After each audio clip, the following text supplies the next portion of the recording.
Que recasco, gracias por estar aquí y sobre todo estoy feliz, siempre estoy feliz cuando Tere me invita a venir porque me encanta venir a Navarra, a País Vasco, porque bueno, lleváis mucho tiempo avanzando en el feminismo, las escuelas de empoderamiento y bueno, tenéis una perspectiva que a mí siempre me ha gustado y ahora que estoy en Cantabria pues me pilla muy cerca, con lo cual no es cuando vivía en Madrid, que era más complicado, pero ahora a 2 horas y media, 2 horas y 45 minutos me planto aquí. Estaba esta mañana a las 3 de la tarde en Santander y ahora mismo estoy aquí, ¿no?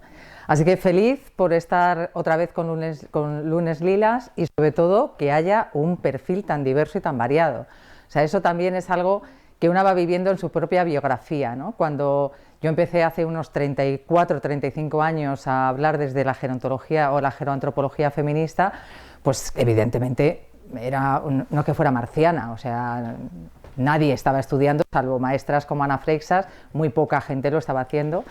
Y desde luego, si hablaba de todo esto era a mujeres ya mayores, porque eran las que bueno, querían escuchar todas estas temáticas. Entonces me parece maravilloso que mujeres de otras edades quieran empezar a incorporar en el feminismo una mirada sobre lo que significa envejecer en una sociedad patriarcal, pero también edadista, que eso es uno de los problemas que tenemos, ¿no? Que si solo nos ponemos las gafas moradas no vemos otras discriminaciones y el de la edad nos atraviesa a todas, ¿no? Absolutamente a todas. Bueno, yo traigo un PowerPoint extenso, voy a intentar ir lo más rápido que pueda porque me parecía importante hablar de todas estas cosas. Es decir, yo creo que es importante que nos situemos en qué representaciones sociales tenemos todavía en nuestra sociedad sobre lo que significa el envejecimiento, ser mayor, vieja, persona mayor, como queramos definirlo. Yo utilizo la palabra vieja de manera empoderante, es decir, ser vieja lo único que significa es ocupar una parte de tu vida que es la etapa de la vejez. A nadie le ofende cuando te dicen joven, pero si te llaman vieja parece que es ofensivo, ¿no? Entonces yo creo que hay que dotar del significado que tiene habitar la vejez, que se puede habitar de muchas maneras y de maneras muy satisfactorias. Es un momento de la vida como cualquier otra etapa, entonces se puede utilizar ese concepto. Hay mujeres que no se sienten cómodas con ese concepto, pues se puede utilizar el que se quiera, mayor, veterana, senior, da igual, mientras entendamos qué cambio tenemos que ir haciendo, ¿no? Entonces sí me parece importante que hablemos de qué significa el edadismo, que yo creo que cada vez está más en los medios, no porque el edadismo no haya sucedido antes, sino porque ahora se está estudiando y entonces estamos todo el mundo de alguna manera hablándolo y porque también conseguimos que la Real Academia de la Lengua se introdujera en el año 2022, es decir, que hemos tardado tiempo, ahí fue a finales, casi a principios de 2023, que entrara como una de las discriminaciones que nos atraviesan a todas las personas, porque el edadismo es la discriminación por edad y aunque se puede sufrir más a medida que nos vamos haciendo mayores, eso no quiere decir que no la suframos a otras edades. De hecho, cuando hacemos investigación sobre la mujer en el mercado laboral, nosotras no tenemos nunca la edad adecuada para entrar en el mercado laboral, para mantenernos en el mercado laboral o para ascender dentro del mercado laboral. O sea que no tenemos nunca la edad adecuada. Por lo tanto, también es importante entender que el edadismo no solo nos afecta cuando nos hacemos mayores, ¿no? Pero claro, ¿qué pasa si adoptamos una mirada interseccional, ser mujer y ser mayor? Pues primero vamos a ver la invisibilidad y todo lo que sucede alrededor de esa doble discriminación. Podemos ir solapando otras, es decir, ser persona LGTB, migrante, con diversidad funcional, es decir, podemos ir solapando o uniendo muchas discriminaciones y cada vez deberíamos ir haciéndolo más, porque son capas de cebolla que al final pues no es lo mismo ser una mujer mayor heterosexual que una mujer mayor lesbiana, lesbiana o trans, y además migrante, además con discapacidad, y esas diversidades las tenemos que tener en cuenta fundamentalmente cuando trabajamos a lo mejor en intervención o en diseño de políticas públicas, ¿no? Entonces, ¿qué vamos a ver también a partir de este enfoque feminista? ¿Qué significa envejecer siendo mujer en una sociedad como la nuestra, ¿no? Fundamentalmente os voy a plantear ese doble rasero que os va a sonar muchas de las cosas que os voy a decir, ¿no? Entre estas el aspecto estético y la sexualidad nos afecta muchísimo más a las mujeres que a los hombres, ¿no? Las dificultades y carencias que nos encontramos en las vejeces de las mujeres mayores de hoy, que esto evidentemente irá cambiando. yo ya voy encontrando en mi propia biografía, según voy investigando, me voy encontrando con mujeres mayores cada vez más diversas de cuando yo empecé, imaginaos, hace 30 o 30 y tantos años. Y dentro de otros 30 y tantos años también las mujeres mayores serán diferentes, porque evidentemente habrán accedido mucho más a formación, a trabajos, a toma de decisiones, habrá muchas más mujeres posiblemente sin hijos o solteras o 5 veces casadas o 5 veces divorciadas, es decir, que incluso han cambiado de orientación sexual o de género, habrá mucha más diversidad de la que a lo mejor nos podemos encontrar ahora, ¿no? Pero también yo nunca me quedo ahí, me gusta destacar las capacidades y las fortalezas, porque esto casi siempre nos quedamos con las pérdidas, pero no nos quedamos con las fortalezas que tenemos las mujeres, incluso cuando vamos envejeciendo, y hay que ponerlas en valor, porque a partir de ahí es como nos podemos empoderar, no solo de manera individual, sino, como dice el feminismo, de manera colectiva, que yo creo que el que una o dos se empodere, pues no es lo mismo a que nos empoderemos todas, ¿no? Se acaba de ir algo. O sea, algo porque se ha tocado algo, creo. Internet entero porque se ha cortado la luz, hay un corte. Vale, yo no estoy utilizando internet. No, era de aquí.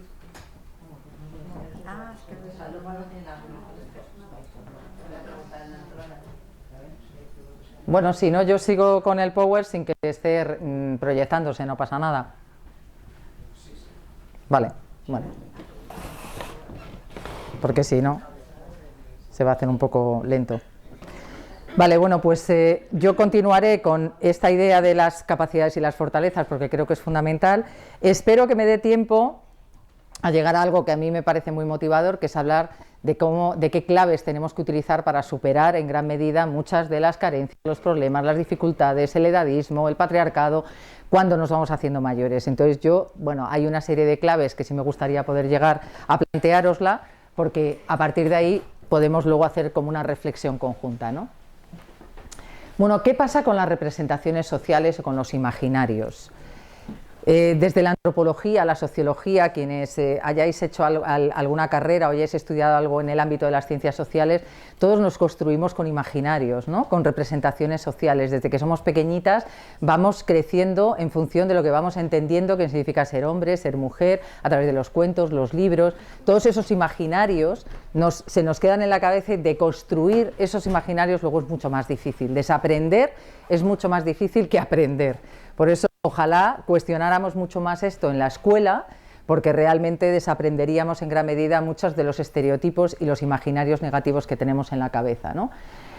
¿Qué ha pasado? Pues que fundamentalmente lo que ha habido, no os puedo dar ahora muchos más datos, pero ha habido un cambio increíble en la esperanza de vida. Vivimos cada vez más en sociedades longevas, ¿de acuerdo? Cada vez tenemos la oportunidad de tener una esperanza de vida mayor.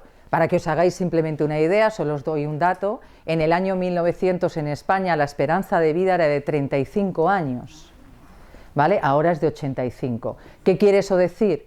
Pues que en el año 1900 en España llegar a 60 años era ser una anciana. Y por eso ahora todavía cuando se atropella una anciana, a una mujer de 60 años, perdón, en un paso de cebra se dice que se ha atropellado una anciana. Pero ahora nadie ve a una mujer de 60 años como una anciana. Eso viene en gran medida por unos estereotipos que veremos ahora que se construyeron en un momento histórico y que todavía no los hemos cuestionado. Entonces vivimos en sociedades cada vez más longevas, cada vez tenemos la oportunidad de vivir más, pero la esperanza de vida no solamente ha alargado la vejez, ha alargado todas las etapas, porque ahora se dice que una persona es joven hasta los 35. Os puedo asegurar que cuando yo era joven, los 35 ya no era joven. Ya eras una persona adulta, pero vamos, con pelos en todas partes. No eras una persona joven, el carné joven estaba hasta los 23. Por lo tanto, se van alargando todas las etapas, porque no es lo mismo tener una esperanza de vida en la que mucha gente va a llegar a superar los 85 años, a cuando muy poca gente lo va a hacer. Entonces se van alargando todas las etapas de la vida. Sin embargo, a pesar de que eso ha sido un cambio impresionante, imaginaros lo que os estoy diciendo, ¿no? De tener una esperanza de vida de 35 años y que además en esa época, en el año 1900, solo el 4% de la población en España superaba la edad de 65 años.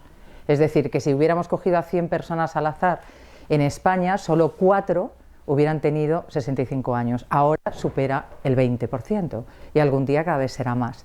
Por lo tanto, lo que os quiero decir es el mensaje para empezar con todo esto, es que si la sociedad va cambiando, lo que tenemos que hacer es cambiar.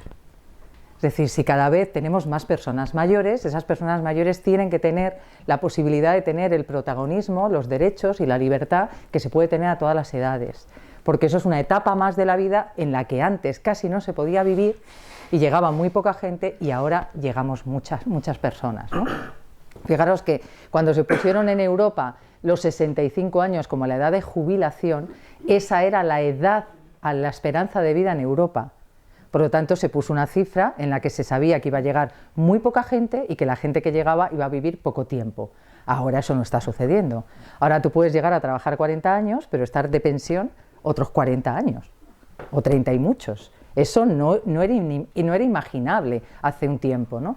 Bueno, pues ese cambio impresionante que lo que demuestra es un éxito de la humanidad, el poder tener vidas longevas, el poder vivir mucho tiempo, en realidad no se ha traducido ni en las ciencias sociales ni en el imaginario en general en construir una idea positiva de ello, sino que en realidad se habla de que es un problema social, de que es un drama el que haya mucha gente mayor y pocos niños. O sea, se ha tendido a construir toda una catástrofe en torno a este cambio demográfico, cuando en realidad es uno de los mayores éxitos de la humanidad. Todas las sociedades han querido poder ser longevas y ahora que lo conseguimos nos dicen que es un problema. Lo que es un problema es que la sociedad no se ha adaptado, o sea, antropológica y sociológicamente no nos hemos adaptado al mismo nivel que el cambio demográfico. Vamos con retraso. Entonces, ¿qué ha pasado? Pues que las ciencias sociales han prestado poca atención y cuando ha llegado todo lo que ha significado el envejecimiento demográfico, sobre todo a las políticas públicas, pues ha sido con una mirada bastante catastrofista. Es decir, casi siempre escuchamos hablar de problema en lugar de reto. Cada vez se está intentando cambiar más el lenguaje, pero todavía sigue siendo algo que se ve como un problema, ¿no? ¿Qué pasa? Pues que como las ciencias sociales han estudiado poco el envejecimiento, o en menor medida de lo que lo deberían haber hecho, la ciencia que más lo ha estudiado, no me voy a ir al momento histórico porque si no esto nos alargaríamos mucho, pero la que más lo ha hecho ha sido las ciencias de la salud. ¿Esto qué ha creado? Pues ha afianzado un modelo biomédico que todavía en la actualidad tenemos y que afianza una serie de representaciones sociales que asocian el envejecimiento a toda esta serie de situaciones. Parece que el envejecimiento es sinónimo de enfermedad, de deterioro, de decrepitud, de falta de horizonte vital, de dependencia, de pérdidas, ¿no? Y ya se encarga mucha gente en los medios de comunicación de decirlo, ¿no? Envejecer es perder, es asumir pérdidas, estamos como constantemente, claro, tú vas envejeciendo o eres una persona joven y dices yo no quiero ni imaginarme, porque claro, es como un futuro de lo menos prometedor, ¿no? Yo siempre suelo hacer una pregunta en todos los entornos en los que hablo de esto, ¿no? Solamente os voy a hacer una pregunta para que a ver si alguien se atreve a responderla. ¿Qué porcentaje de la población mayor de 65 años creéis que vive en residencias de personas mayores? ¿Alguien se atreve a decir una cifra, un porcentaje? ¿El 20%?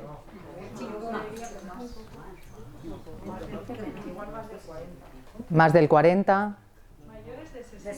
Mayores de 65, lo que llamamos mayores, personas mayores. Bueno, en España, y si nos vamos a una comunidad como Navarra, el porcentaje de personas que viven en residencias no llega al 4%. Y todas tienen más de 85 años. La media son personas de más de 85 años. ¿Por qué hago siempre esta pregunta? Porque normalmente cuanto más joven eres, más piensas que el 60%, el 50%, el 70% de las personas mayores viven en residencias. Y además de todas ellas, en general el 90% de la población mayor tiene Alzheimer. Bueno, no llega al 20% las personas que pueden llegar a tener Alzheimer con más de 85 años, por lo tanto el 80% no lo va a tener. Y si solo el 4% vive en residencias, el 96% vive en su casa. Entonces, ¿qué es lo que sucede? Que de esas señoras y señores no hablamos.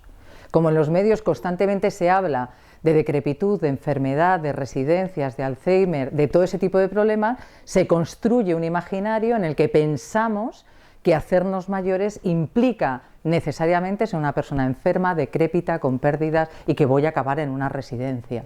Ese es el imaginario. Cuesta mucho cambiarlo porque en realidad los medios de comunicación hablan muy poco del otro 96% que vive en sus casas o que tiene pues, la participación en entornos como este, o que va a universidades de mayores como la que yo coordino en Cantabria, o que hace asociacionismo o que hace voluntariado. De esas personas normalmente no se habla, ¿no? ¿Qué termina pasando con este modelo? Pues que casi que cumplir años es sinónimo de patología. Parece que todo el mundo por cumplir años va a ser una persona enferma, cuando la enfermedad nos acompaña a lo largo de la vida. Podemos estar más o menos enfermas, se pueden desarrollar determinadas enfermedades a medida que nos vamos haciendo mayores, pero no todo el mundo que es mayor tiene las mismas, en la misma proporción, ni de la misma manera.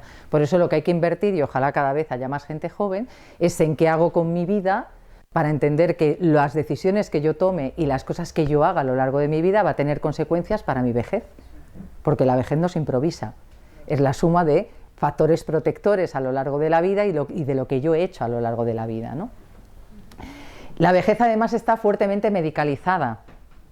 Las personas mayores se las da demasiada medicación y en muchas ocasiones una medicación que no siempre sirve para muchos de los malestares que manifiestan. Pues a lo mejor señoras que están hasta el gorro de cuidar de todo el mundo y claro, les duele la espalda, la cabeza y todo lo demás, y la mandas una pastillita para que se encuentre relajada, pero en realidad lo que tendrías es que mandar a freír espárragos a toda su familia y que dejara de cuidar a sus nietos y que tuviera una vida más elegida, ¿no? Entonces, sobremedicamos para determinados males y dolencias que poco tiene que ver con tomarte un fármaco, sino con cambiar en gran medida las estructuras familiares o las estructuras sociales, ¿no?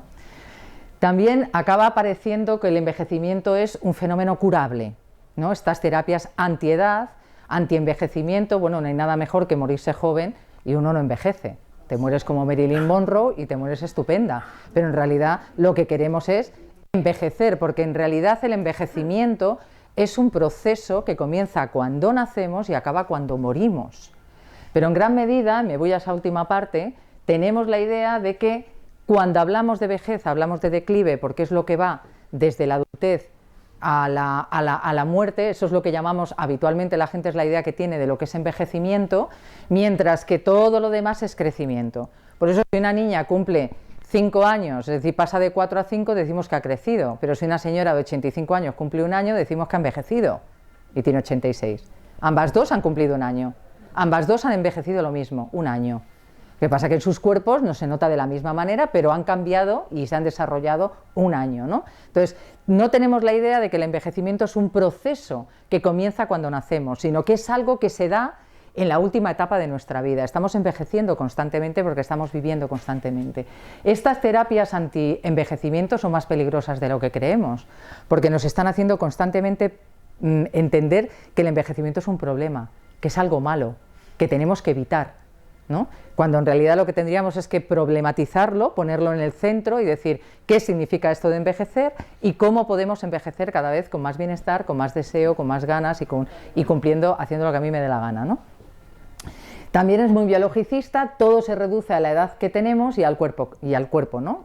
Si todas las personas que estamos aquí fuéramos ciegas y no viéramos al cuerpo de los demás, no veríamos ni las arrugas, ni las canas, ni los cambios en el cuerpo, ¿no? Pero como todos vemos y la vista es muy potente, nos entra por los ojos el cuerpo y es muy difícil pensar en que si ahora mismo por esa puerta entra una señora mayor con 2 bastones o un andador, pensar que todas las mañanas se levanta y se masturba.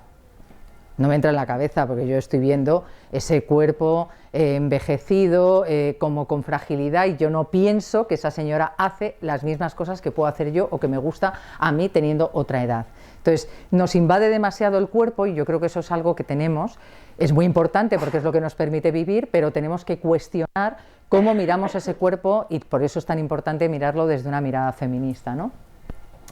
Hay muy poca visión de curso vital y, como os pongo ahí, la vejez no es una etapa separada del resto, aunque en este modelo biomédico parece que sí, parece que uno de repente llega a los 65 años y se ha hecho mayor. Bueno, los 65 años es una edad social que se ha marcado para entrar en lo que llamamos ser una persona mayor. Posiblemente eso, de hecho ya mucha gente dice, pues mayor, yo no lo veo a los 65, lo veo más a los 75 o a los 80, porque porque va cambiando. De hecho, ya estamos hablando de la segunda adultez o la gerolescencia, igual que la adolescencia, que es una etapa que se inventó la psicología evolutiva cuando vimos que había gente que se comportaba de una manera muy rara, no eran ni niños ni niñas ni eran adultos, ¿no? Pero estaban en un momento de cambio. Bueno, pues es que también alrededor de los 60 y tantos hasta los 70 y tantos también es un momento de cambio y puedes estar tomando decisiones importantes en tu vida, porque a lo mejor ya dejas de trabajar, pero no quieres evidentemente ni jubilarte de la vida, ni jubilarte de muchas otras cosas. Entonces continuar en la vida es muy importante y continuar con propósitos, ¿no? También se tiende a homogeneizar a todas las personas mayores, como todas son iguales, es decir, todos los jóvenes son diversos, los adultos y adultas también somos diversas y diversos, pero de repente llegas a ser mayor y todas las viejas son iguales. ¿No? No han tenido una trayectoria de vida distinta, no vienen de historias diferentes, es decir, parece que las unificamos. Y ese ha sido uno de los grandes problemas de las políticas públicas, ¿no? Que han hecho café para todos, ¿no? Política pública de una talla, cuando en realidad hay muchas tallas, hay muchas formas de habitar la vejez, hay muchas maneras y muchas diversidades. Entonces yo creo que cada vez tenemos que ir más a una intersección y a escuchar lo que nos cuentan esas viejas, ¿no? De dónde vengo, qué quiero hacer, con quién lo quiero hacer, de qué manera, y evidentemente pues no nos vale el café para todas, porque habrá muchas que prefieren un cubata y otras que no toman más que té. Entonces tenemos que cada vez tener mucho más en la cabeza esa diversidad, porque lo vemos en la sociedad en su conjunto, pero lo vemos, o sea, quienes llevamos 30 y tantos años trabajando al lado y con mujeres mayores, te das cuenta de que cada una es de su padre y de su madre, y que les gustan cosas distintas, porque sus trayectorias han sido muy diversas. Entonces, meterlas a todas en el mismo saco es muy peligroso. Como os decía, este modelo es tremendamente edadista, porque cuando habla de vejez siempre habla de declive, y cuando habla de juventud o de adultez es el mejor momento de la vida. También os digo que vivimos en una sociedad muy adultocéntrica, que desvaloriza a la gente joven y a la gente mayor, y parece que los adultos y adultas somos quienes estamos ahí, tenemos, además somos, hace poco escuchaba cómo criticaban a la gente joven en un foro, y yo decía, bueno, no sé, ni que nos hubieran caído de Marte. O sea, esos jóvenes a los que criticamos, ¿quiénes les han educado? ¿A qué colegios han ido? O sea, habremos sido nosotros los que lo hemos hecho mal, ¿no? O sea, que criticar a la gente joven de ahora nos tendríamos que callar mucho, porque nos estamos echando piedras contra nuestro propio tejado, ¿no? En el fondo hemos construido una sociedad para esos adolescentes, esas y esos jóvenes, que ellos han tenido poca posibilidad de construir, ¿no? Entonces, yo creo que no nos hacemos ningún favor cuando entre las generaciones nos enfrentamos y no entendemos que juntas y juntos tenemos que construir un mundo mejor, ¿no? Y evidentemente este modelo es muy androcéntrico, no estudia ni las diferencias sexuales ni de género.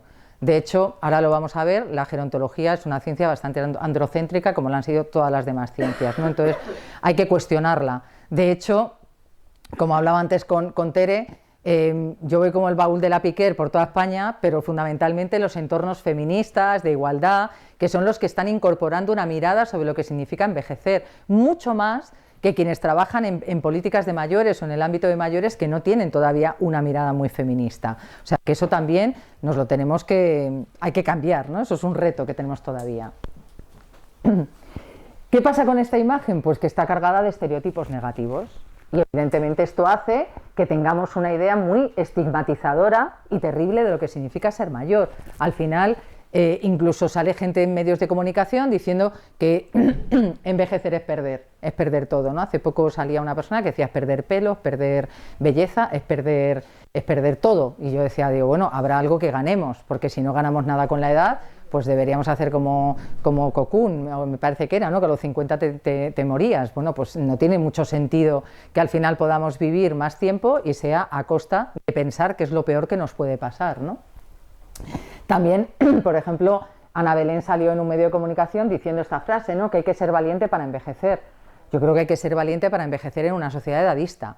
Habrá que añadir eso, porque para envejecer no hay que ser valiente, hay que vivir. Hay que atreverse a vivir y a plantearte qué quieres hacer con tu vida. Lo que es toda una valentía y nos tenemos que poner una capita, claro, es para envejecer en una sociedad que nos mira mal a medida que vamos envejeciendo y nos tenemos que cambiar. Nos tenemos que quitar esa capita y no ser heroínas ni héroes para poder envejecer en una sociedad que no me mire mal, ¿no? También genera toda una discriminación a las personas mayores como si fueran población dependiente e improductiva, porque claro, si las estamos viendo enfermas, decrépitas, que ya no tienen, que están además trasnochadas, todo este imaginario lo que termina construyendo es una idea de que evidentemente las personas mayores son personas dependientes y son personas improductivas. También no olvidemos que vivimos en una sociedad patriarcal y edadista, pero también capitalista. Por lo tanto, las personas que no están en el mercado laboral son vistas por la sociedad como las menos importantes. Por eso no se valora el trabajo de cuidados, porque se desarrolla en el ámbito doméstico, en el ámbito más privado habitualmente, y eso no se le da valor, ¿no? Entonces, pero fijaros que cuando hacemos mínimamente estudios para ver hasta qué punto las personas mayores son productivas, sobre todo las mujeres, nos damos cuenta de que los cuidados siguen cayendo en manos de las mujeres adultas y mayores. Hasta la edad de 80 años las mujeres dan más cuidados de los que reciben. Por lo tanto, son tremendamente productivas, lo que pasa es que no las hemos visto así, ¿no? Porque en realidad tenemos la idea de la producción como algo por lo que yo recibo un salario, ¿no? Algo que está remunerado. ¿Qué nos lleva a todo esto? Pues actitudes muy paternalistas, ¿no? Y lo hemos visto, durante la pandemia se ha visto, pero se sigue viendo ahora, ¿no? Cuando salen pues, en los medios de comunicación políticos o periodistas que hablan de nuestros mayores, yo no sé a cuántos tocamos, ¿no? Pero cuando dicen nuestros mayores es una idea infantilizadora, es decir, es como que los tenemos que tutelar, ¿no? Lo vimos durante la pandemia, como fue un momento terrible. Yo me acuerdo, entonces estaba en Madrid y me acuerdo que salían unas señoras con unas pancartas muy divertidas en los centros de mayores y decían, nosotras también necesitamos socializar, ¿no? Porque los coles, las universidades, ya estaba todo abierto, pero los centros de mayores no, porque había que proteger a nuestros mayores, ¿no? Y dices, bueno, luego ya hemos visto lo que ha pasado con nuestros mayores, ¿no? Los que estaban en residencias, etcétera. Entonces eso es todo un lenguaje muy infantilizador y que parece que les tenemos que tutelar. Solo decimos nuestros niños y nuestros mayores, nadie dice nuestros adultos, ¿no? Eso sería ridículo, porque ahí hablamos de la sociedad. Esa es la sociedad, la que tiene derechos políticos, civiles, económicos, etcétera, ¿no? Y luego otro concepto que desde nuestro punto de vista, quienes trabajamos en la gerontología feminista y en la gerontología crítica es muy terrible, es utilizar la palabra de abuelos y abuelas para hablar de personas mayores, como si fuera el único rol que una persona mayor puede desempeñar, un rol familiar. Bueno, primero, es algo que tú no decides, a ti te hacen abuela sin querer y no te la hacen queriendo, o sea, aunque tú quieras ser abuela, puedes pedirlo mucho, pero puede que no te hagan nunca y tú no lo quieres para nada y te hacen 10 veces abuela. Entonces, no es algo que tú decides. Después, has tenido que tener hijos e hijas para poder ser abuela de unos nietos o nietas, ¿no? Por lo tanto, uno puede ser muchas cosas, y cuando hemos escuchado algunas veces que todos los lunes en Bilbao se manifiestan los abuelos por sus pensiones, no, se manifiesta la gente mayor y de otras edades por un derecho como es el derecho a una pensión. Entonces estás quitando la capacidad política del ejercicio de un derecho y al final los ponemos de abuelos y abuelas, ¿no? Luego os mencionaré el peligro además que esto tiene, ¿no? Porque terminamos pensando que lo único que puede ser una persona mayor, especialmente una mujer, es abuela, cuando puede ser otras muchísimas cosas, pero las situamos ahí, ¿no? Por lo tanto, esto distorsiona mucho cómo vemos el envejecimiento. En definitiva, vivimos en sociedades exitosamente longevas, pero todavía tenemos representaciones sociales que vienen más o menos de la segunda mitad del siglo XX, que fue cuando se empezó a estudiar fundamentalmente el envejecimiento y se hizo sobre cohortes de edad que llegaban bastante deterioradas y deteriorados a lo que era la entrada de la vejez, con pocos recursos formativos, con pocos recursos de salud, con pocos recursos económicos, y sobre eso se construyó todo un imaginario que todavía a fecha de hoy nos invade. Bueno, esta frase de Julio Pérez Díaz, si queréis leer algo sobre demografía crítica y gerontología crítica, es una eminencia en España pero en el mundo, y él plantea esto, ¿no? Debemos aceptar que el envejecimiento demográfico no es en sí mismo un problema, mucho menos una crisis, y por tanto no es ni conveniente ni factible corregirlo o revertirlo. Lo que debemos entender es que el creciente peso de las personas mayores en el conjunto de la población plantea retos inéditos y necesidades a las que dar respuesta desde las políticas adecuadas. Esto parece una postura rigurosa y razonable. Por ejemplo, cuando a mí me dicen que los hospitales están llenos de personas mayores, me dicen es una pena. Digo, claro, sería muchísimo mejor que estuvieran lleno de niños moribundos. Bueno, es maravilloso que los hospitales estén llenos de señoras y señores de 95 años. El problema es, ¿los hospitales están preparados para que estén llenos de personas de 90 años? ¿Los profesionales que ahí trabajan se les ha formado para atender? Pues no. Entonces, lo que no tenemos que hacer es cambiar a la gente, ¿no? Es como si dices, es que usted me viene a ver, soy médica, es que usted me viene a ver, está enferma. Bueno, ya vendré cuando esté mejor, ¿no? O sea, es como, perdone que le moleste en el momento en el que esté enferma. Bueno, pues lo que tenemos es que plantearnos que a lo mejor es una equivocación los lugares que ocupan y en donde están las personas mayores, no al revés. No que no vayan a los hospitales, sino eso es un éxito realmente, que cada vez vayamos cuando tenemos edades más avanzadas. Y ahora nos podría poner aquí un rosco que tenemos demográfico del INE, ¿no? De la gente que falleció, por ejemplo, en el año 2020. Bueno, pues la gente que falleció en el año 2021, la mayor parte de la población tenía más de 85 años. Es decir, cuando a lo mejor si te vas a 1914, yo es una comparativa que hago para que os hagáis una idea, el 46% de las personas que murieron en España en 1914 tenían menos de 20 años. El 46%. Ahora representa el 0,5%. Si eso no es un éxito, pues que venga alguien a decírnoslo, ¿no? Eso es un éxito de la humanidad. Lo que pasa es que tenemos que prepararnos para entender lo que significa una vida larga, ¿no? Así que, como os pongo ahí, hoy convoco a que contribuyamos a un cambio, sobre todo de una mirada edadista. Sobre todo, acabo con una frase que diré al final, y es que despreciar la vejez de las personas de ahora es despreciar a nuestro yo del futuro. Por lo tanto, no despreciemos a los viejos y las viejas de ahora, porque algún día seremos esas viejas y esos viejos y nos encantaría poder vivir en una sociedad que no nos mire con desprecio, ¿no? ¿Qué pasa si adoptamos una mirada interseccional? Mujer y mayor, pues en gran medida lo que vemos es la invisibilidad del envejecimiento en general desde el enfoque feminista, ¿no? Como decía Tere, esto no es algo que el feminismo ha puesto en su agenda de manera habitual, pero sí que lo está poniendo, con lo cual creo que también tenemos que decir que se está corrigiendo de una manera muchísimo más rápida de lo que se está corrigiendo en el ámbito, por ejemplo, de la gerontología. ¿Pero qué pasa? ¿Por qué es importante hablar de esto? Pues porque en realidad las repercusiones de las desigualdades de género en la vejez es algo muy reciente. Es algo que en general se está estudiando desde hace poco tiempo y cada vez se está estudiando más en gran medida porque muchas feministas están llegando a viejas y están envejeciendo. Es que es así. Es decir, el feminismo no es un ente abstracto, está hecho por las feministas y las feministas han ido poniendo en la agenda los temas importantes. Imaginaros, después de salir de una dictadura en los años 80, había que pelear por el aborto, por el divorcio, por poner en tus manos la reproducción, por poner en tus manos la posibilidad de trabajar y de estudiar. Eso había que ponerlo en la agenda. Ahora ya hay que, por supuesto, seguir hablando de eso y mantener que todo eso no se saque de la agenda, pero hay que ir metiendo otras cosas que son igual de importantes, ¿no? Entonces, ¿qué ha pasado? Pues que vivimos en un mundo en el que existe un sesgo androcéntrico. Os sonará qué es esto del sesgo androcéntrico, muchas lo habréis estudiado. Ha estado en las ciencias sociales, lo está en la sociedad, pero lo está en todas las ciencias sociales y la gerontología no ha estado al margen de ese sesgo. ¿Qué quiere decir este sesgo? Pues que el hombre masculino, ha sido considerado el sujeto de estudio universal y el ser humano siempre ha sido un ser masculino. Si os acordáis, a lo mejor las que sois más jóvenes ya no sé si en los centros de salud lo ponen, pero desde luego cuando yo era más joven y pequeña, si tú tenías la imagen de un cuerpo humano en un centro de salud, era el cuerpo de un hombre, ¿no?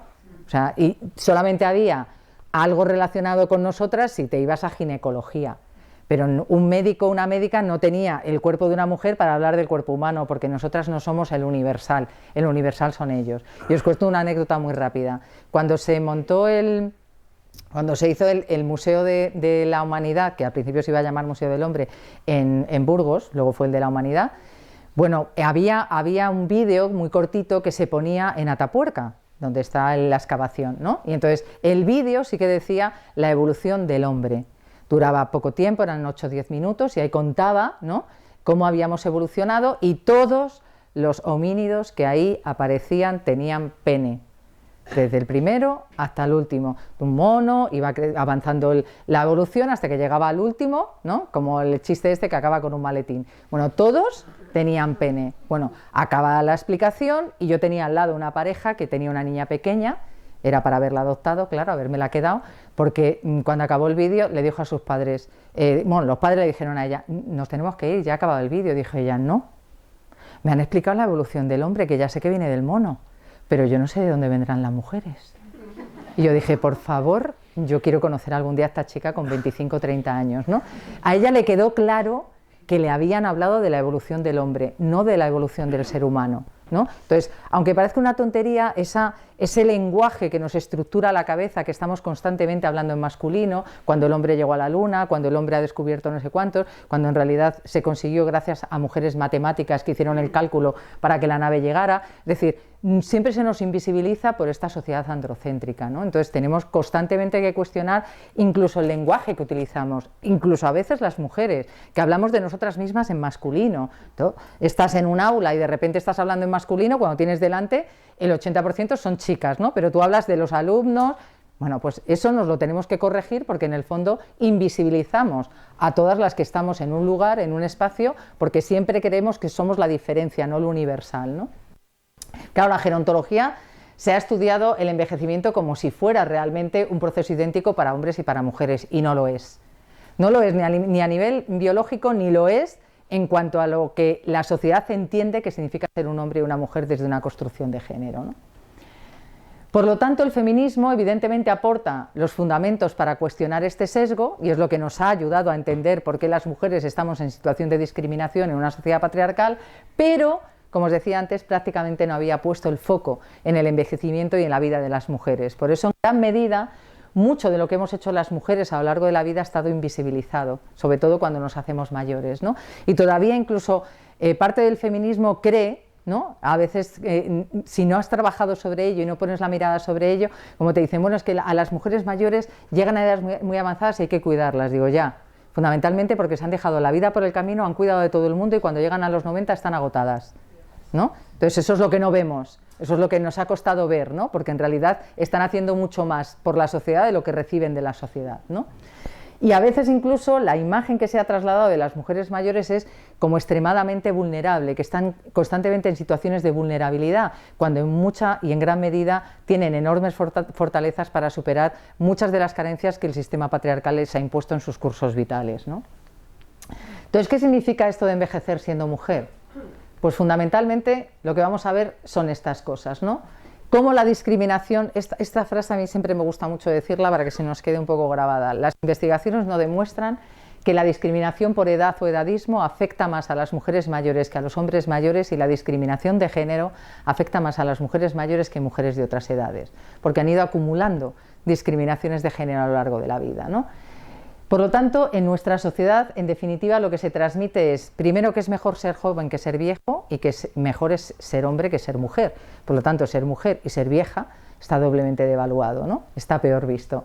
Y además, en gran medida, las aportaciones de las mujeres a medida que nos vamos haciendo mayores y cuando habitamos la vejez, se invisibiliza mucho de lo que hacemos. De hecho, fijaros que vivimos en una sociedad tan sumamente androcéntrica y patriarcal, que hemos estado toda la vida cocinando y cosiendo las mujeres, y cuando eso se ha convertido en una profesión, ha sido ocupada por hombres, además de una manera bastante androcéntrica y patriarcal, porque desde luego los cocineros solo hablan bien de su madre y de su abuela, pero de ninguna más, o de muy pocas más, ¿no? Entonces, y todas las estrellas Michelin, bueno, cada vez se están un poco repartiendo más, pero a las mujeres les ha costado muchísimo profesionalmente llegar a un lugar donde habían estado siempre en el ámbito doméstico y privado, ¿no? Entonces, hasta en eso, ¿no? Esta sociedad androcéntrica patriarcal ha sido dura con nosotras, ¿no? Quizá el día que el cuidado verdaderamente se socialice y el cuidado lo ejerzan también los hombres, a lo mejor empieza a adquirir valor, porque como lo seguimos ejerciendo fundamentalmente las mujeres, sigue sin tener el valor social que realmente debería tener, porque es lo que nos hace sostener, nos sostiene como especie. O sea, cuidar de los demás nos sostiene como especie y nos ha hecho llegar hasta aquí, ¿no? Por lo tanto, de esta manera me propongo abordar el envejecer fundamentalmente mostrando estas cosas: el doble rasero que existe para envejecer siendo mujer, algunas de las carencias y dificultades que se encuentran las mujeres mayores de hoy, y que no es por ser mujeres, sino es por ser mujeres mayores en una sociedad que las ha estigmatizado y que las ha impedido poder tener un acceso a derechos a lo largo de su vida, pero también voy a hablar de capacidades y fortalezas y acabaré con esas claves para superar todo esto, ¿no? Porque si no nos quedamos con una idea muy dramática. Y en realidad, cuando luego trabajas con mujeres mayores, ellas son conscientes de todo esto que yo voy a decir ahora, pero también se ponen el mundo por montera, que eso es lo más importante, ¿no? Que al final dicen, sí, yo entiendo y veo lo que tú dices, pero la única manera de superarlo es juntándome con otras para superar esta situación, ¿no? ¿Qué vamos a ver en cuanto a al doble rasero? Pues que hacerse mayor no es lo mismo para hombres que para mujeres. Y eso es incuestionable. O sea, ya lo empezaron a estudiar algunas feministas en los años 70, ¿no? Como Susan Sontag, etcétera, pero es que todavía a fecha de hoy sigue siendo así. O sea, cuesta entender que todavía no envejecemos igual hombres y mujeres. Ellos pueden hacer gala de sus años, mientras que nosotras tenemos que enmascararlo. Esto ya es crucial. O sea, el hecho, como os pongo ahí, de que para las mujeres mayores tengan que estar permanentemente esforzándose para parecer que no tienen la edad que tienen, esto es un coste, porque envejecer para nosotras es entrar en un antimodelo. O sea, y de hecho sigue siendo parte de la sociedad patriarcal el hecho de que las mujeres tenemos que ser bellas, delgadas, con un buen aspecto, ¿no? Fijaros que hace muy poco, que a mí ya eso me derrumbó, escuché al Dalai Lama que dijo que intuía que se iba a morir dentro de poco y que la siguiente Dalai Lama sería una mujer. Y dijo la siguiente lindeza, dijo: espero que sea bella porque las mujeres tienen que serlo. Entonces, si hasta el Dalai Lama considera, ¿no?, que tenemos que ser bellas, pues apague, vámonos. Entonces, ¿qué es lo que sucede? Pues que aunque no parezca ninguna tontería esto, o que digas, bueno, tampoco es para tanto, ese patrón estético que se nos impone a las mujeres nos hace estar más pensando en la apariencia que en la posibilidad de ser. Y eso es muy peligroso. Y esto, aunque el feminismo lo cuestiona y todo lo que queremos, lo tenemos que cuestionar todavía mucho más. O sea, la diversidad de nuestros cuerpos y de las bellezas de nuestros cuerpos a medida que nos vamos haciendo mayores, lo tenemos que poner en valor. Luego, fuera de cámara, si queréis, hablamos de la película La Sustancia, pero ya fuera de cámara. Vale, porque tengo mucho que decir de esa película. Bueno, otra cosa, que las mujeres que hemos nacido con sexo femenino, es decir, que hemos nacido como mujeres, para nosotras el llegar a la final de la etapa reproductiva es un coste, es decir, la menopausia está vista como el peor drama, como una enfermedad, se ha medicalizado, ¿no? Y evidentemente eso ha tenido un coste sobre nuestros cuerpos. Os recomiendo que leáis el último libro de Ana Freixas, que ha hecho una revisión del libro que escribió hace 10 años, y de la revista Lancet, que a fecha de hoy es la revista con más prestigio en el mundo, la revista médica británica, que ya por fin ha dicho que la enfermedad no es la menopausia no es una enfermedad, que no hay que medicar, salvo en las situaciones excepcionales en las que aparecen determinados problemas, pero no es un problema de salud en las mujeres, es una etapa de la vida en la que nos tenemos que empoderar frente a una sociedad que ya nos está diciendo cuidado. O sea, cuando teníamos la regla y la menstruación éramos unas histéricas, pero cuando nos desaparece todavía más, ¿no? Entonces nunca estamos bien, ¿no? Para esta sociedad nunca estamos bien. Entonces parece que tenemos que ocultar en gran medida la edad que tenemos para que no se sepa que ya no tenemos la menstruación, ¿no? Como si eso fuera un delito, un pecado, o como si ya fuéramos menos mujeres, ¿no? Esta idea también que ha tenido el sistema patriarcal, ¿no? De que si no éramos madres éramos menos mujeres, pues cuando ya totalmente puedes dejar de serlo biológicamente, todavía se te mira peor, ¿no? Como decía la gran antropóloga feminista, y bueno, sigue diciendo Teresa del Valle, hay una parte de la edad que se entiende como la edad atribuida. Y esto lo que quiere decir es que a nosotras se nos ve mayores a edades más tempranas que a los hombres. Por eso los hombres en el entorno de los 50 años están en el mejor de sus momentos, son unos maduretos interesantes, se les puede ofrecer buenos puestos laborales y nosotras estamos en caída libre. No sabemos hacia dónde nos dirigimos, ¿no? Físicamente ya sé que si se te caen las tetas, que si ya tienes arrugas, que si ya no empiezas a ser la que eras, ya estás demasiado mayor para ocupar determinados puestos de trabajo. Entonces, es un momento muy duro y muy difícil y por eso es un momento en el que nos tenemos que empoderar de manera colectiva, pero no solo las que estamos ahí, sino las que venís por detrás, ¿no? Porque es la única manera de que nos plantemos y que digamos hasta aquí hemos llegado, podemos ser lo que queramos ser con esta edad. Cada vez lo están haciendo más mujeres, sobre todo quizá una de las cosas que nos faltan son referentes, como luego diré, ¿no? A ver, ¿no quiere? Vale. A ellos, además, otra de las cosas que se ven muy dobles terraseros es que se les permite la actividad sexual, porque los hombres son seres sexuados, y eso, que la vejez es una etapa de la vida que se ve como una etapa sexuada, pero a los hombres se les disculpa, es decir, se sigue considerando que tienen necesidades que cubrir, son seres sexuados y además dentro de la erótica heteropatriarcal, si están con una chica joven, mucho mejor, ¿no? Porque además piensan que están con ellos porque son tíos interesantes, ¿no? Que esto es lo mejor de todo. O sea, al revés es patológico, ¿no? Que una mujer mayor esté con un hombre joven, dicen, bueno, ¿qué habrá visto en ella? Pues posiblemente, no lo sé, pero desde luego al revés, ¿qué habrá visto ella en un señor mayor? Bueno, pues también no lo tendríamos que cuestionar, pero parece que no nos lo cuestionamos, ¿no? Y por lo tanto están mucho peor vistas las relaciones sexuales de las mujeres mayores en general, no digamos ya de una mujer mayor con una persona más joven, no digamos ya otras diversidades sexuales en las mujeres. Hace poco le hablaba con una mujer mayor lesbiana y me decía, todavía incluso dentro de los colectivos estamos más discriminadas que otras mujeres o que otras personas con diversidad dentro de los colectivos LGTBIQ, ¿no? En los medios de comunicación, las películas y las series, pues ¿qué pasa? Que hay muy pocas mujeres mayores como protagonistas de historias. Fijaros que hace poco entrevistaban a Judy Foster, un señor que había que verlo, estaba calvo, gordo, es decir, no era un modelo para decir eres la bomba, no, era un tío de lo más común, corriente y vulgar, y se atrevió a juzgar su aspecto y a decirle que aparentaba la edad que tenía, como si fuera lo peor que le puede pasar, ¿no? Entonces, claro, pero también nos faltan mujeres referentes que no se operen, que decidan estar como tienen que estar a esa edad y que no traten de disimular, ¿no? Eso es una de las cosas que os quería decir luego de la película, ¿no? Si al final en la película de La Sustancia yo cojo una actriz de 61 años para que aparente que tenga 50, ya de comienzo estoy haciendo mal la película, para empezar, pero claro, luego te dicen, claro, es que no hay ninguna de 50 como esta mujer, digo, sí las hay, ¿no? Cógete una de la edad, ¿no? Pero entonces, al final la de 50 tiene que hacer de 30, la de 30 hace de 25, y ya la de 25 hace pues lo de Judy Garland, ¿no? Como si tuviera 13 años. Es decir, nunca estamos ocupando la edad que nos corresponde, ¿no? También a Naomi Watts la entrevistaron en la serie esta que hizo sobre la Fox, que te aparentaba tener 50 y tantos años y los tenía, y también le dijeron lo mismo, ¿no? Que se le notaban las arrugas del cuello, que si no se estaba planteando hacerse algún retoque, ya dijo, pues mira, no me quiero hacer ningún retoque porque no me da la gana, y si me quedo sin trabajo ya veré qué es lo que hago, ¿no? Entonces, ¿qué es lo que pasa? Pues que cuando hay mujeres mayores además en las películas o en las series habituales, aparecen con una sexualidad anulada y en papeles secundarios, ¿no? Y os pongo el ejemplo de María Galeana. ¿Sabéis quién es? Es la abuela del Cuéntame cómo pasó. La entrevistaron hace poco en un medio de comunicación y me encantó lo que dijo, porque dijo, llevo 22 años diciéndole a los guionistas que me dejaran sacar los pies del tiesto y no me han dejado. A mi hija en la serie sí, le han permitido estudiar, le han permitido enfrentarse a su marido, pero a mí me han hecho la abuela de España, que lo único que sé hacer es croquetas y paellas, ¿no?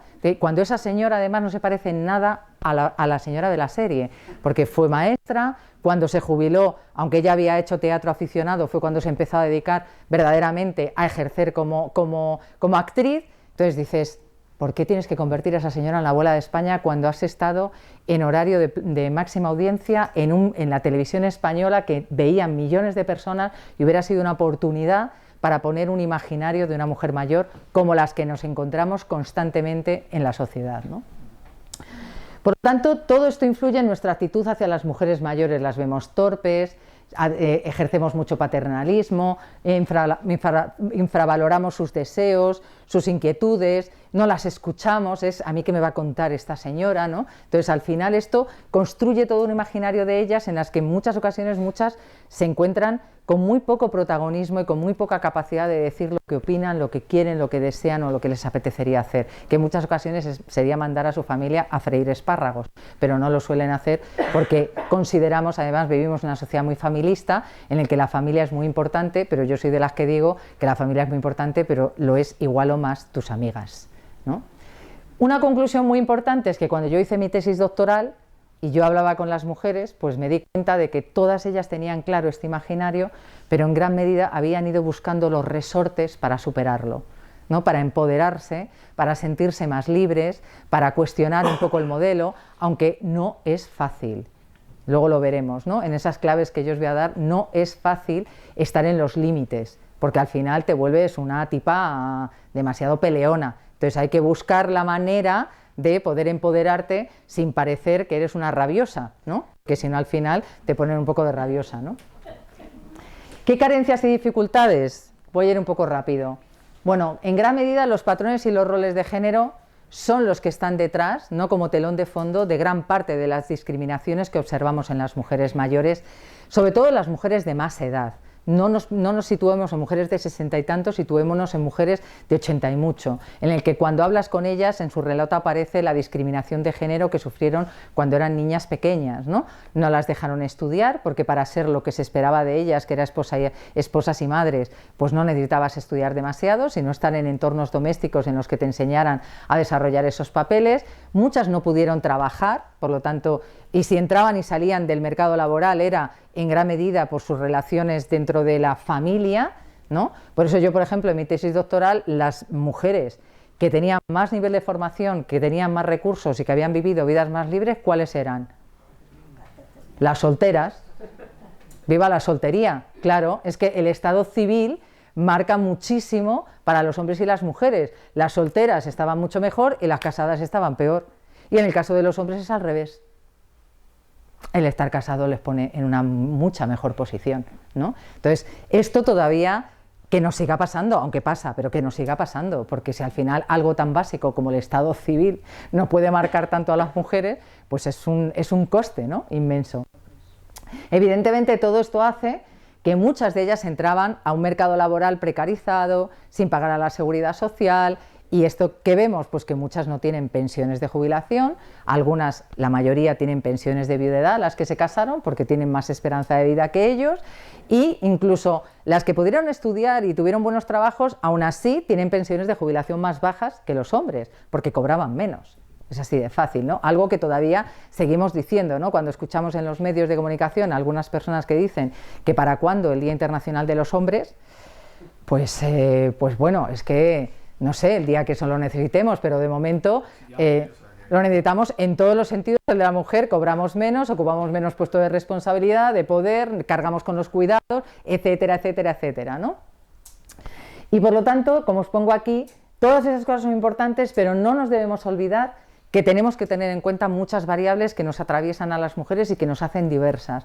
No es lo mismo, como os estoy diciendo, estar soltera que casada, de clase media, clase obrera, clase alta, mujeres con un nivel de instrucción elevado. Es decir, no todas las mujeres mayores les ha afectado el sistema de género, sexo-género, como a otras sí les ha afectado. Por eso también lo tenemos que tener en cuenta, porque si no terminamos pensando que todas las personas mayores, perdón, las mujeres mayores no accedieron al ámbito de la formación cuando hay catedráticas viejas, ¿no? Y hay médicas, y hay científicas. Entonces, cuidado con tener esta idea de que a todas les pasó lo mismo. No a todas les pasó lo mismo, y por eso lo que tenemos es que escuchar y sentarnos y no prejuzgar a las mujeres cuando estamos con ellas, ¿no?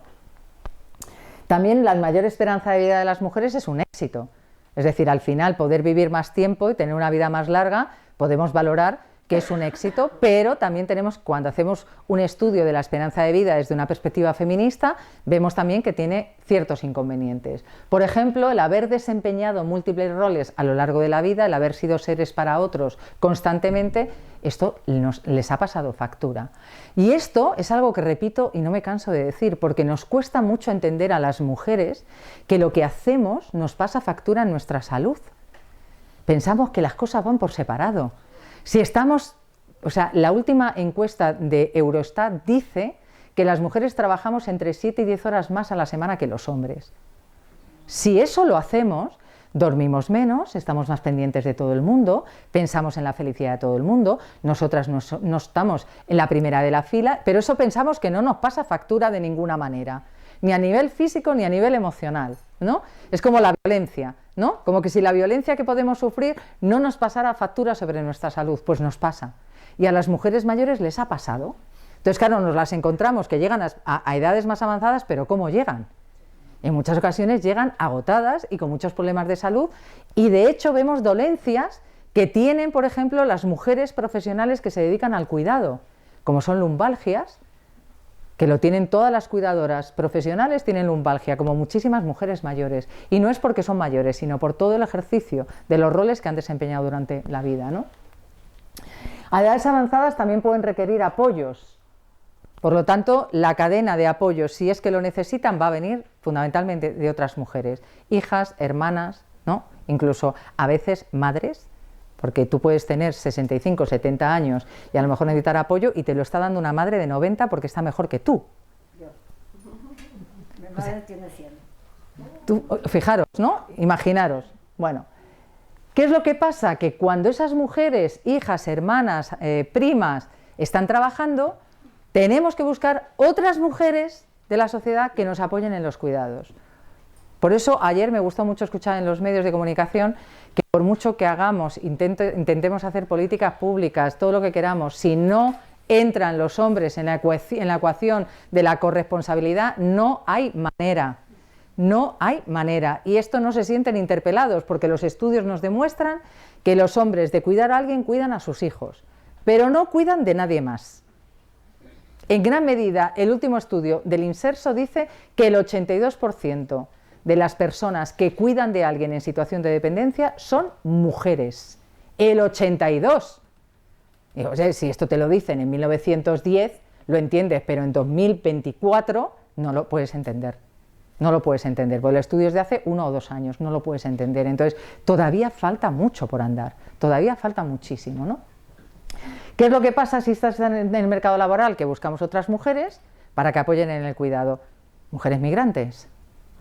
Cuidado, porque esas mujeres migrantes, como no tenemos suficientes recursos, no las contratamos, no pagamos a la seguridad social, y es terrible lo que al final estamos reproduciendo. Estamos contando con mujeres que vienen a nuestro país, que cuidan en gran medida de personas en situación de dependencia, que no tienen un contrato, que a veces están casi en régimen de esclavitud, y eso es lo que no podemos permitir, al menos desde el ámbito feminista no lo podemos permitir, ¿de acuerdo? Porque al final se perpetúa esta desigualdad por todas estas malas condiciones de no contratación, y además se establece una cadena de cuidados, porque vemos que muchas de las mujeres migrantes que vienen aquí a cuidar a personas en situación de dependencia han dejado en gran medida menores en sus países que están siendo cuidados por abuelas en esos países, con lo cual la cadena de cuidados y las abuelas cuidando en el mundo y las mujeres cuidando de otras mujeres al final se perpetúa y no cambia. Por eso yo creo que es una de las cosas que nos tenemos que también reflexionar mucho.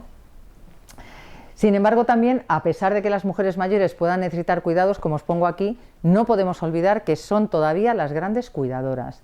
En la última investigación que publicamos, que era para estudiar cómo estábamos las mujeres en el mercado laboral, yo me ocupé de estudiar en qué manera las mujeres mayores contribuían a que las mujeres pudiéramos estar en el mercado laboral. Y hasta la edad de 80 años os puedo asegurar que las mujeres están aportando más cuidados de los que reciben. Por lo tanto, imaginaros que eso no entra en las políticas, ¿no?, de conciliación. Nadie piensa que hay que meter en esa cadena, en esa ecuación, a las mujeres mayores que están en gran medida permitiendo que otras estén en el mercado laboral, ¿no? Yo me acuerdo que en un 8 de marzo, con una colectiva de mujeres, les dije, lo que tenemos que hacer es no vayáis a buscar a los niños al colegio, no hagáis nada en casa y España se para. Si las abuelas no hacen nada, entonces hay que construir escuelas de malas abuelas, porque es la única manera, ¿no?, de decir hay que bajar los brazos para que si nosotras no sostenemos el mundo, alguien tendrá que hacerlo. Digo yo que algo sucederá, ¿no?, se moverá algo todo. Por lo tanto, fijaros que si está poco valorada en general el cuidado que prestamos las mujeres adultas, ¿no?, que fundamentalmente somos, de hecho la media más o menos está en 58 años quienes prestan fundamentalmente cuidado a los demás y a las demás, está mucho más invisibilizado el cuidado que prestan las mujeres mayores. Que siempre pensamos que son receptoras de cuidados, pero no las vemos verdaderamente como cuidadoras, ¿no? Y fijaros que al final, si esas mujeres no pueden hacer lo que quieren, están sobrecargadas. No pueden tomar decisiones por sí mismas, evidentemente tienen menos tiempo para sí mismas, menos autonomía, y además aparece enfermedades profesionales del cuidado como la lumbalgia o síndromes como el síndrome de la abuela esclava, del que nos habló hace ya más de 20 años Antonio Guijarro en España, cuando empezó a estudiar. Él es cardiólogo y se empezó a encontrar, él es cardiólogo en Granada, se empezó a encontrar a mujeres que con cierta edad, ya mayores, se empezaban a quejar de muchas cosas, ¿no?, de insomnio, dolor de cabeza, falta de problemas digestivos, y bueno, él decía, bueno, será porque son mayores, hasta que empezó a indagar y dijo, bueno, cuidado, que esto no es porque son mayores, sino porque tienen una carga de cuidado, y fue quien creó el síndrome de la abuela esclava, ¿no? Por lo tanto, muchos de los síntomas también psicológicos que manifiestan las mujeres, lo que se solucionan en gran medida en los centros de salud es con psicofármacos. De hecho, el otro día estuve en un encuentro con profesionales de la farmacia, me decían que España es el país del mundo en el que estamos más sobremedicadas las mujeres mayores. Bueno, pues eso no lo tenemos que hacer mirar, porque al final manifestamos lo que nos pasa y en lugar de poder deconstruir qué es lo que nos provoca esos malestares, lo que hacemos es medicarlos, ¿no? Bueno, no voy a entrar ahí, se diagnostican mal muchas de las enfermedades que tenemos, pero sería demasiado extenso. Por lo tanto, lo más importante de aquí es que tenemos que atender más a la biografía que al síntoma. Es decir, el síntoma o la biología nos da datos, pero la biografía es la que tenemos que escuchar, y cuando escuchemos que una mujer está sobrecargada, sobrepasada, agotada, le duele la cabeza, pues posiblemente lo está en gran medida por todo lo que le pasa a su alrededor. Porque hay una cosa muy importante, las emociones no tienen género, pero sí cómo las expresamos. Y por nosotras expresamos mucha más tristeza, cansancio, soledad, miedo, agotamiento, pero los hombres manifiestan otro tipo de ira, violencia, agresividad, porque es lo que se nos ha enseñado, ¿no? ¿Qué capacidades y fortalezas? Bueno, termino con esto antes de entrar con las claves. Pues tenemos muchas. Primero, mucha mayor capacidad para vivir solas. Si una mujer se queda viuda, no pasa nada, lo único que se queda con la mitad de la pensión de jubilación del marido, y se queda con la mitad, porque recibe el 52% de la pensión de jubilación, con lo cual tiene los mismos gastos, pero solo el 52% para poder pagarlos todos, ¿no? Pero no le pasa nada. Sabe cocinar, sabe planchar, sabe hacer la compra, sabe poner una lavadora, lleva perfectamente su vida y su autonomía. Eso sí, como lo lleva tan bien, ya nos encargamos de que haga un poquito más, ¿no? De que cuide de nietos, de que nos prepare tupper y de que esté un poco pendientes de todo el mundo, ¿no? Porque por eso es muy importante que las viejas se agenden su vida antes de que se lo agenden los demás, porque como son tan autónomas y tan capaces, pues es como vamos a llenarlas de un poquito más de cosas, ¿no? Sus redes de apoyo son mucho más fuertes que las de los hombres, porque lo han sido siempre. Porque esto es una parte de la identidad, de la construcción de género. Las mujeres hablamos, compartimos, generamos vínculos, y lo generamos a lo largo de toda la vida, y en la vejez es mucho más fácil encontrarte grupos de mujeres mayores que las ves en todas partes. Vas a una conferencia, vas a una biblioteca, vas a una librería, vas a un teatro, vas a un cine, vas a una asociación, en todas partes hay mujeres. Vas a una universidad de mayores, en todas partes hay mujeres. Y tejen vínculos, ¿no? Por lo tanto, para nosotras es muy fácil mantener esos vínculos, y para los hombres no lo es tanto. Los han perdido, y si no tienen una familia, están mucho más solos de lo que nos sentimos nosotras, ¿no? Para muchas, la vejez es el mejor momento de su vida. Cuando trabajas con mujeres muy mayores, te dicen, este es mi momento. Es ahora cuando por fin, cuando ya he dejado de tener que cuidar de todo el mundo. A lo mejor me he quedado viuda y por fin el tiempo es para mí. Cuando por fin puedo apuntarme a estudiar o a hacer alguna cosa. Cuando puedo pasear tranquila. Este es mi momento más importante, porque tenemos que ver, de dónde vienen. Muchas mujeres mayores vienen de una dictadura, de una sociedad absolutamente patriarcal, y que las ha encerrado en un mundo absolutamente pequeñito. Para muchas este es su momento. Claro, muchas te dicen, ojalá ahora esto me pillara con 30 años, pero me pilla con 80, pues ole, a disfrutar de mis 80.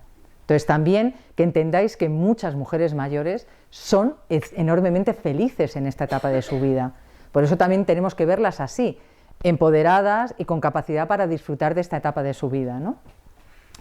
Tienen un afán enorme, mucho mayor que los hombres, ahora no pasa esto, vale, por seguir aprendiendo muchísimo más.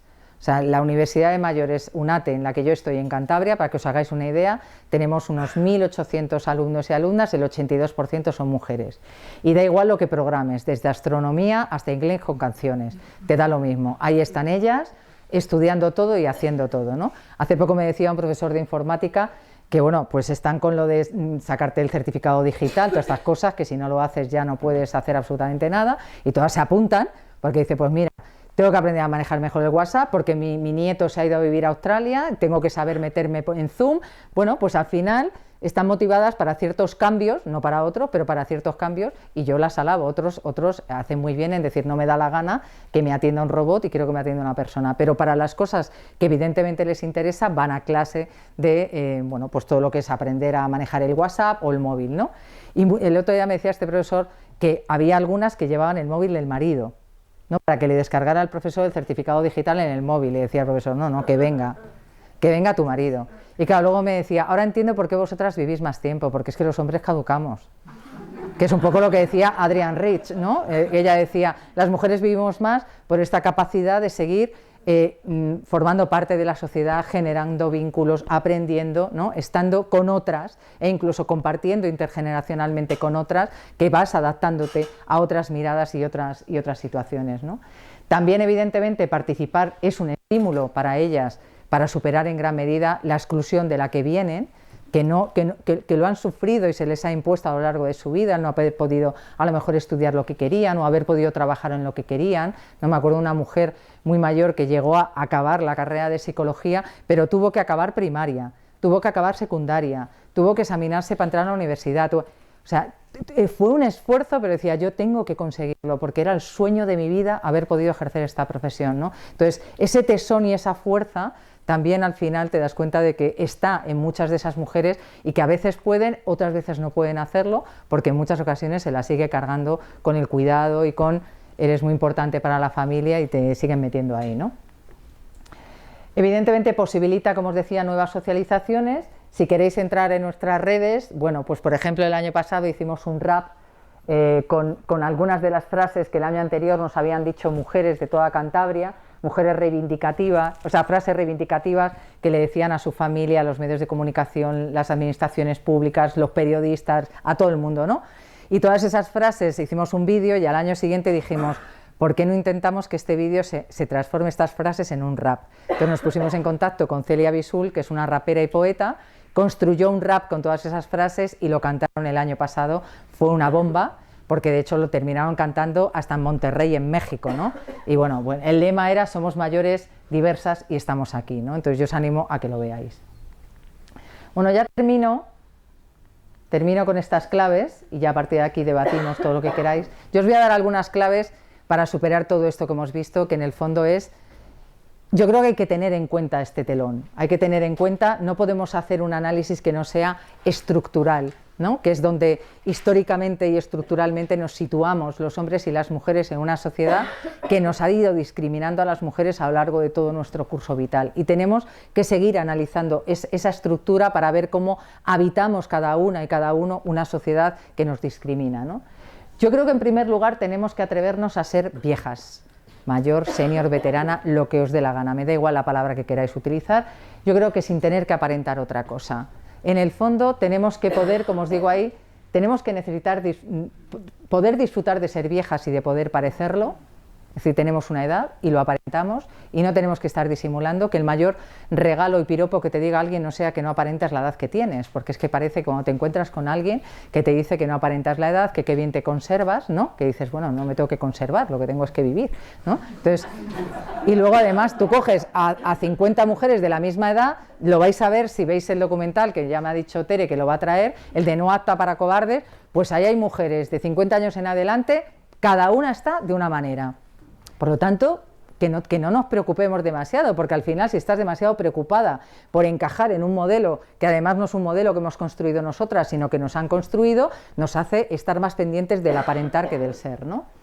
Necesitamos aceptar la edad como lo mejor que nos puede pasar, porque si no cumplimos años ya sabemos cuál es la alternativa, es que nos hemos muerto. Entonces, si no nos queremos morir, pues cumplimos años y los disfrutamos, ¿no?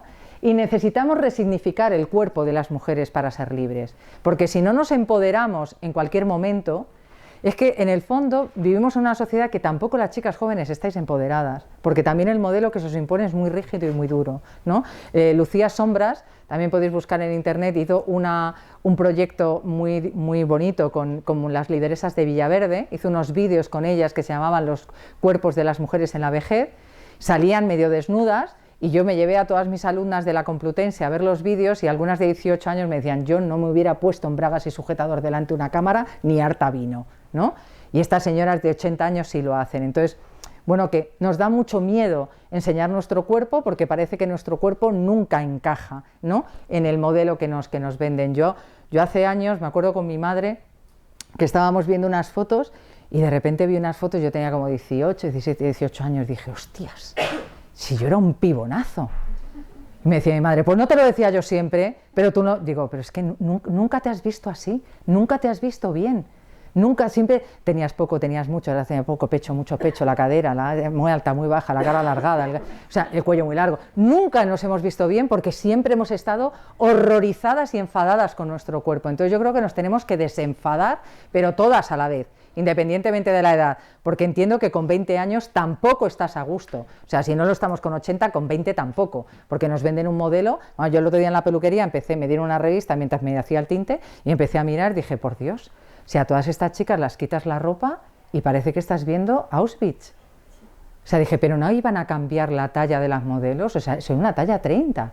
O sea, una idea imposible. Entonces, claro, digo, si ese es el modelo, ¿no? Porque esas son modelos a imitar, pues claro, nos volvemos locas y tenemos que encajar en esos modelos. Entonces, nos tenemos que empoderar mucho más de manera colectiva y mandar a todo el mundo a freír espárragos.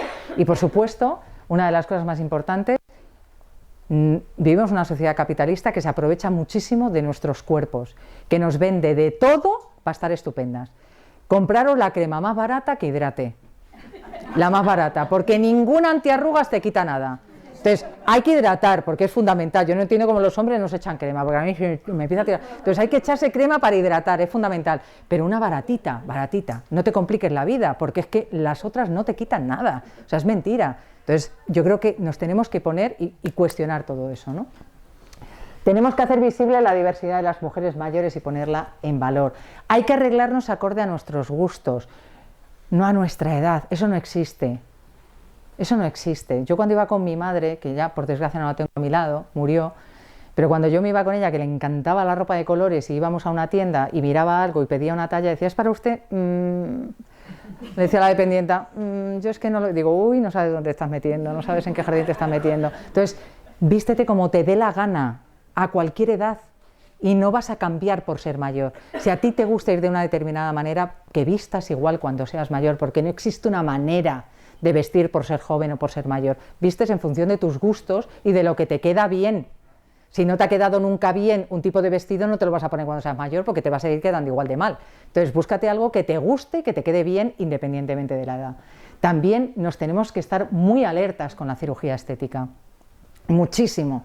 Lo que hemos visto últimamente en los medios de comunicación, esas chicas, nadie les puso una pistola en la cabeza para ir a operarse a un garaje con personas que no estaban capacitadas para ello, ¿no? Entonces, y esa es barbaridad. Entonces, por favor, tenemos que cuestionar muchísimo más la cirugía estética, porque en el fondo, si tenemos que entrar en un quirófano, que sea para salvarnos la vida, no para jorobárnosla, ¿no? Pero esto no lo tenemos que verdaderamente repetir muchas veces, ¿no?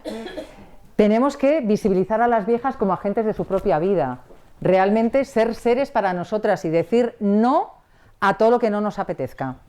Hay que aprender a decir que no, despacito, asertivamente, habiéndose tomado a lo mejor una tila antes para que no nos salga mucho genio, pero tenemos que decir no a aquello que no nos apetezca hacer. Es decir, si estamos hasta el gorro de las Navidades, estamos hasta el gorro de las Navidades. Si yo ya no quiero seguir preparando el cordero de Nochebuena, por favor decirlo, no quiero preparar el cordero de Nochebuena. Y cuando te diga tu familia, pero con lo que a ti te gusta, no me gustaba, ya no me gusta, no quiero preparar más el cordero de Nochevieja o de Nochebuena, ¿no? Pues esta, o sea, ir diciéndolo, a lo mejor poco a poco, el primer año cuesta más, el segundo y el tercero ya se acostumbra a todo el mundo. Entonces, y además, si puedo ir con una amiga a decirlo, pues mejor, así me apoya y me entiende, ¿no? Porque las mujeres mayores saben hacer mucho más que cocinar y que cuidar y que estar pendientes de todo el mundo, ¿vale? Debemos también atrevernos a decir que sí a todo lo que nos apetece y nos gusta, porque los trenes no pasan muchas veces y las oportunidades desaparecen, así que hay que decir que sí a aquello que me anima, aquello que me dicen amigas. Luego fuera de cámara os cuento algo, recordármelo porque es importante, ¿no? Pero hay que decir que sí a aquello que me apetece, aquello que me gusta, aquello que creo que me va a dar satisfacción, y hay que atreverse, porque si no, ya no nos queda mucho más tiempo para decir que sí a aquello que nos apetece, ¿no? Como os pongo aquí, se ha reivindicado a las malas madres, yo creo que hay que reivindicar también a las malas abuelas, ya está bien. O sea, ya está bien de estar pendiente de todo el mundo, de esta idea de la abuelidad positiva, encantadora. Bueno, pues puedes tener mala leche, que no está mal de vez en cuando, mandar a tus nietos a freír espárragos y a tus hijos también, ¿no? Nosotros en la campaña, todos los años, en el 15 de junio, que es el día de la toma de conciencia y el abuso contra las personas mayores, Siempre hacemos vídeos muy pegados a la realidad, porque claro, si tú sacas a alguien que está pegando a una persona mayor, eso es una excepción.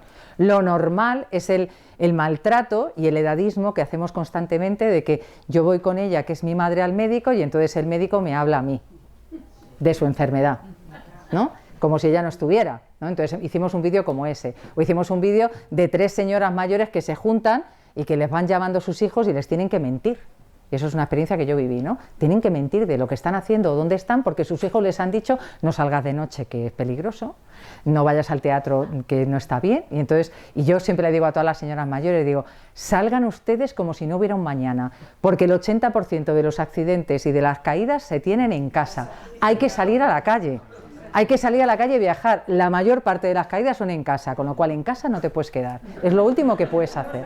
Bueno, es horroroso. Entonces, pero claro, fijaros que a mí alguna en Cantabria me dice: no, mi hija se ha ido a vivir a Zaragoza y ahora me dice que no salga cuando llueve. ¿Me entendéis? Entonces dice: bueno, no le voy a decir que llueve hoy, porque si no me va a decir que no salga, no vaya a ser que me caiga, ¿no? Entonces, claro, este amor, ¿no? En el feminismo ya dijimos que el amor es control. Y ahora no nos damos cuenta que los hijos y las hijas controlamos a nuestras madres mayores y les decimos lo que les viene bien. Eso sí, cuando tu madre mayor te dice: no me gusta nada con esa o con ese con el que estás, tú dices: bueno, mamá, es que tú ya... ¿Sabes, no? Ella está gaga, ¿vale? Ya voy terminando. Exigir que se respeten las decisiones de las mujeres mayores, aunque no a todo el mundo le guste. Por eso hay que hacer un testamento vital. Hay que decir lo que quiero, como lo quiero, con quien quiero y de la manera que lo quiero. No vaya a ser que nadie cumpla lo que yo hubiese querido. Entonces, testamento vital, todo el mundo. Cuidado con interiorizar el imaginario negativo de una mujer mayor, de lo que se reproduce en el cine. Claro, yo he dado clase y conferencias a personas que trabajan en medios audiovisuales, ¿no? Entonces, muchas veces se quedan con la boca abierta diciendo: esto, claro, hay que hacer cosas. Claro, luego me llaman al cabo de un tiempo y me dicen: hemos pedido dinero para hacer una serie o una película, y me dicen que esto no le va a interesar a nadie. Entonces, tiene que haber cada vez más directoras, más guionistas, más productoras, mujeres, porque cada vez conseguirán poner más en el centro la vida de las mujeres de todas las edades. Por lo tanto, hay que trabajar también en ello, ¿no? Los mandatos, cuidado de la actividad imposible. Esto es una cosa que también trabajamos desde la gerontología crítica. Cuidado con estas viejas que ahora ya están, que no paran. O sea, que es que desde que se levantan hasta que se acuestan, por Dios de mi vida, yo hay veces que le digo: te vas a tener que jubilar de la jubilación.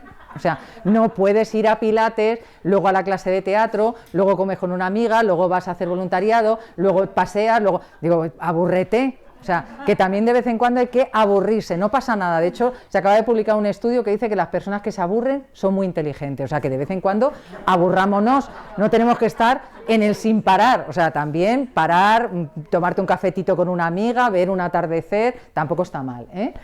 Cuidado con el amor de los hijos, lo que os decía.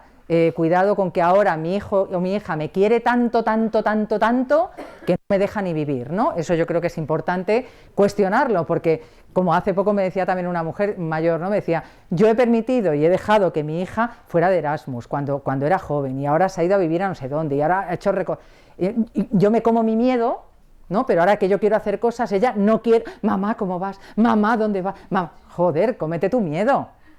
No, trágate tu miedo y di: pues venga, mamá, tira para adelante. Si te pasa algo ya te iremos a buscar, ¿no? No, te voy a limitar la vida para mi control y mi tranquilidad, ¿no? Entonces, cuidado, que esto lo tenemos que superar, y me encanta que haya personas aquí de todas las edades, ¿no? También con la clase médica, para que os voy a contar de la menopausia, eso sería ya otro tema, pero cuando ya somos mayores también cuidado con que se nos medique en muchas ocasiones, porque parece que no puedes preguntar: esto para qué me lo manda, por cuánto tiempo me lo manda, qué efectos tiene, ¿no? Hay veces que nos encontramos mujeres mayores que llevan 7 años tomando ansiolíticos, que ya no les hacen ningún buen efecto, sino solo efectos secundarios, ¿no? Pero nadie se atreve a quitárselo, nadie se atreve a cambiarlo. Entonces, bueno, hay también todo un melón, ¿no? Las viejas tienen pasado, pero tienen presente y sobre todo tienen futuro. A mí estos mantras de que la juventud es quien tiene que construir el futuro, no, el futuro lo construimos entre todos los que estamos aquí. Si yo no diseño el futuro que me viene, ¿quién me lo va a diseñar? ¿La inteligencia artificial? No, yo quiero estar aquí y diseñar el futuro, tenga 20 años, tenga 70, porque no sé cuándo me voy a morir. A lo mejor me muero con 100. ¿Y qué hago durante 30 años? ¿Esperar a que me diseñen el futuro? No, no, las mujeres mayores tienen futuro y tienen un propósito, entonces tenemos que construir ese futuro entre todas, ¿no? Ellas siguen pensando, deseando, aportando, aprendiendo y compartiendo. Entonces, cuanto más nos relacionemos personas de todas las edades, mejor construiremos una sociedad. A mí me encanta estar con gente muy joven y con gente muy mayor porque hay miradas diferentes. Es imposible que se tenga la misma mirada, pero sale un trabajo mucho más complejo, mucho más poliédrico, que si solamente estás con las personas que han vivido situaciones muy parecidas a la tuya, ¿no? Es interesante estar con personas muy diversas. Son imprescindibles los vínculos, todos. Por eso está muy bien lo de la familia. Yo adoro a mi familia, me encanta mi familia, pero hay que trabajar mucho en que podamos estar con nuestras amistades, tejer red y comunidad. Al final eso es lo importante. Y yo cuando hablo con muchas mujeres mayores me dicen, yo a mi familia la quiero mucho, pero con mi familia no hago cosas divertidas. Punto. No hago cosas divertidas. No me voy al teatro, no me voy de viaje, no hago cosas, no me voy a un balneario. No, con mi familia lo que hago es cocinar y comer, ¿no? Eso es fundamentalmente. Entonces, que no perdamos la idea de lo importante, porque es importantísimo tener esa red a medida que nos vamos haciendo mayores, ¿no? Las mujeres mayores tienen que poder participar, no pensar en cuidar y en pensar en todo el mundo, tienen que poder participar, pero participar significa que su voz se escuche y que significa que pueda hacer cambios. No simplemente que estén en lugares, sino que estén en lugares en donde se las pueda verdaderamente ver como protagonistas de todo, ¿no? Y ya termino con esto. Su experiencia tiene valor en sí misma. A veces hemos olvidado que su experiencia tiene valor. Y no es cuando estás con una persona mayor, especialmente con una mujer, no te está contando una batallita, te está contando su vida.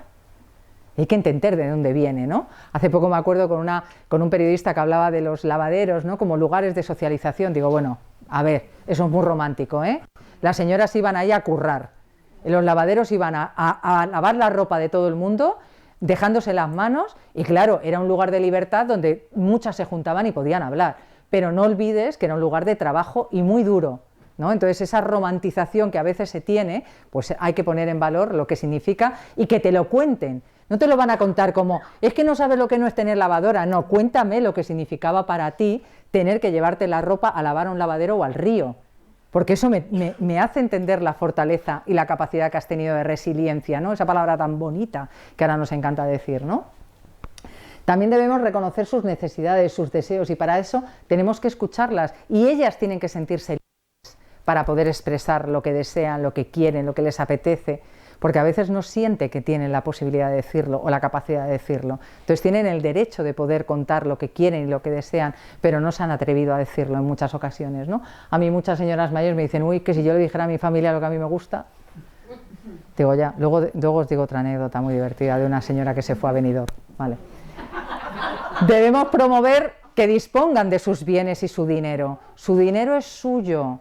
Y una de las cosas que tenemos en este país que no lo tienen otros es que la gente mayor tiene casas en propiedad, especialmente las mujeres, que utilicen esas casas para su vejez, que alguna ha cometido el error de poner la casa a nombre de sus hijos.